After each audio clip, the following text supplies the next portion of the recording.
Hello gamers, this is ozzzie59 here. I'm driving in the crew. It's a game that the first game I decided to do a review on, so this is my first review. And just like to say that I was kind of curious about some things.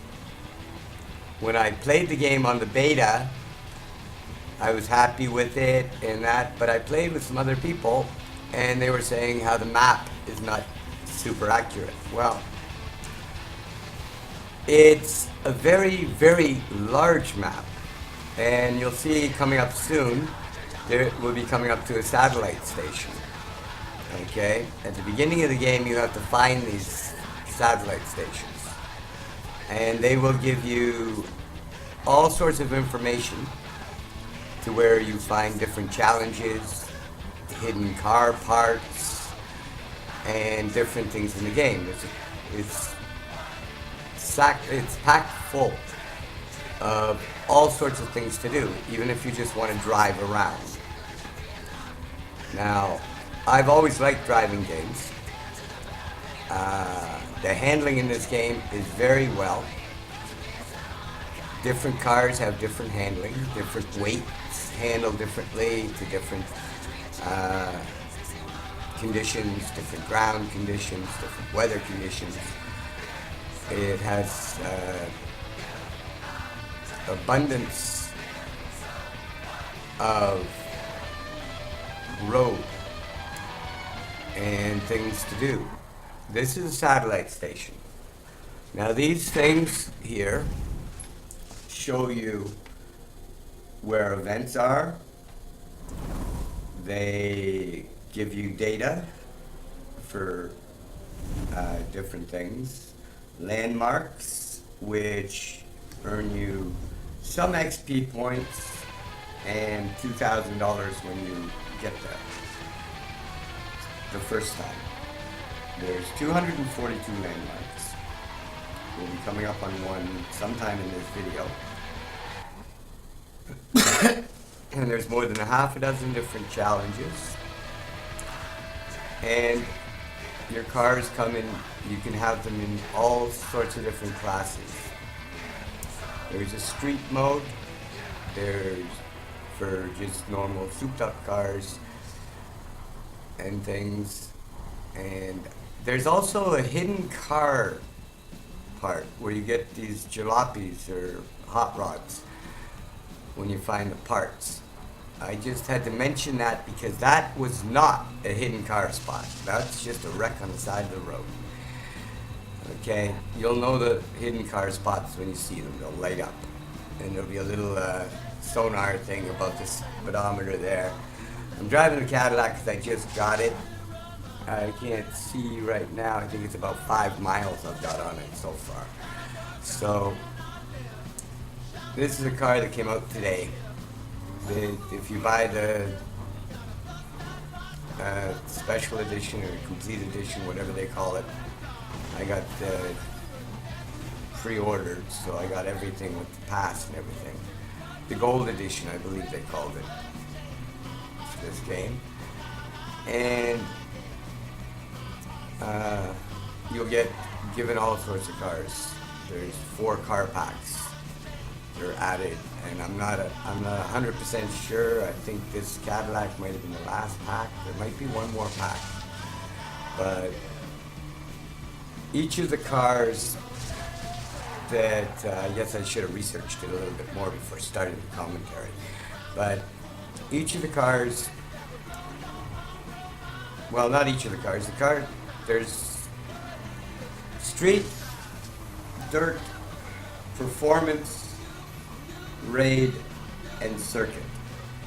And of course, all the cars come in full stock. So that's just a normal car right out of the factory. If you just want to drive it around like that, it's just for driving.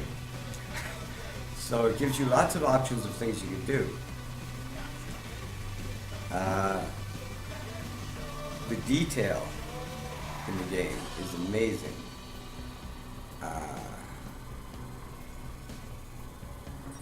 And like I said before, the handling. There are 5 views.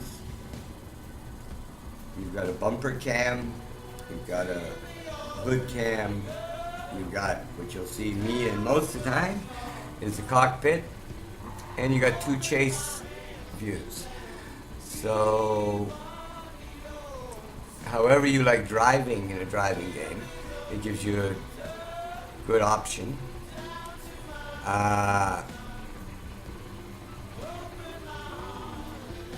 The thing that I find that I don't like in the game, see, this is going to be an unbiased review, is that I would have to say that the thing that disappoints me, and it's something they can correct. So, what's disappointing is the mirrors. They're not functional. There's no clarity to them. And they, with this generation, since they've made the right joystick, your helmet view or your look around joystick in all the racing games, I think you should make the mirrors functional in that. But that's one of the big things. If you noticed just there, you couldn't see the mirror. You couldn't see what was in behind you. So that's something, especially if you're drifting in traffic, you want to see where the other traffic is. If you're drifting with friends, you want to see where your friend is so you don't run into each other, so you can rack up your money. If you notice in the corner, it racks up money for the different things you do all the time. And that's a good thing, because when you go off-road with a car that isn't supposed to go off-road, or you ram into things, it does visually repair automatically. And this here, I'm going to back up here, and I'm not doing this live, it's just that the commentary came up to this point. This is about the landmarks. Landmarks are worth 25, I believe, XP points. I got all the XP you can get, so I don't remember from the beginning, because I got this game months ago. But it also gives you, the first time you show up at it, gives you $2,000 in cash. So if you just feel like driving around and finding your satellite stations, finding your cars, parts, and getting your cars, there's 5 of them to collect, 20 parts to each of them. You're not going to see any of them in this video, but I might do a show of the cars. If you go back and look at the crew ozzzie59, Cars 1, I think, might be Cars 2, Car Players 2, whatever. You'll see the jalopies in it. And that's one of the other things. And like, you can go off-road where you want. And this is like, that landmark was for an Amish community. And you look around, you see the people in the community are Amish people. It's really, really good detail.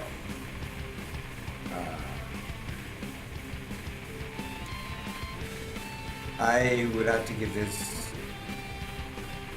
I don't know how I'm going to rate games, but this would be a very highly rated game.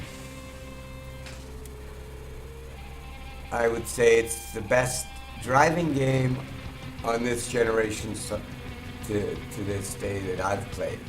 I haven't played the Xbox games, so I don't know about the Xbox games, but for PlayStation,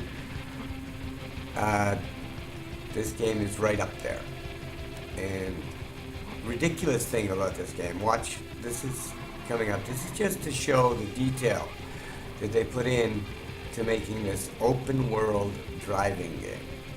It's not really a racing game. There's lots of racing, there's lots of different events, different challenges, different skills that aren't just racing.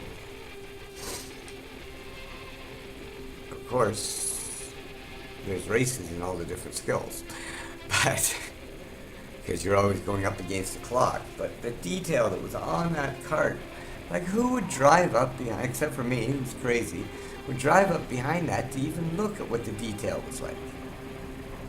So the amount of work they put in this, the size of the map, I would have to say, if you like driving, this is a must-buy. I would put this on a must-buy.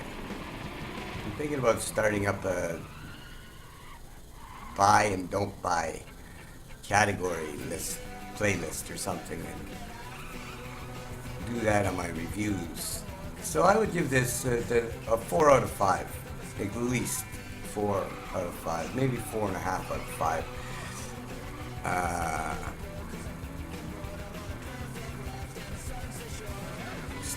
Stars of approval, nah, that doesn't sound right. Let's see, what can we call it? Smiles, happy faces. 4 out of 5 happy faces on this game.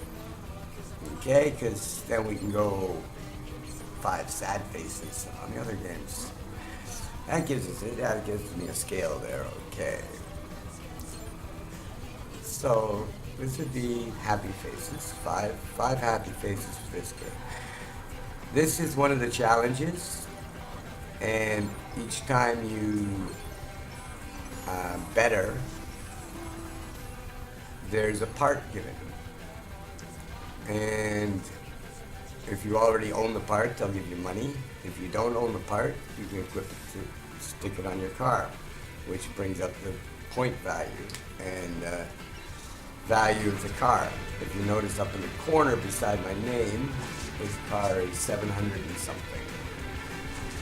It's on a small screen for me right now. Well, I'm doing the commentary, so I can't really see it. But I think it's 759 or 748 or something like that. But as you increase the value of the car, the performance, the parts, the different things that you add to it, the better the handling, the more you get out of it. So it's a very progressive game, and it's got a really good story mode. I might even do a walkthrough for this game. Thinking very strongly on it, but I've got to see how to go about it. So, I'd like to do more reviews on different systems, but I'm going to have to deal with my budget for now. And for you game producers out there who hopefully check the reviews that are put out there, I think even when you do a demo, you should have all the effects. The thing I like about, I'd like to do free reviews, games that I'd like to buy, games that I'd like to own, and like if there's good sound effects, I'd like to be able to point that out.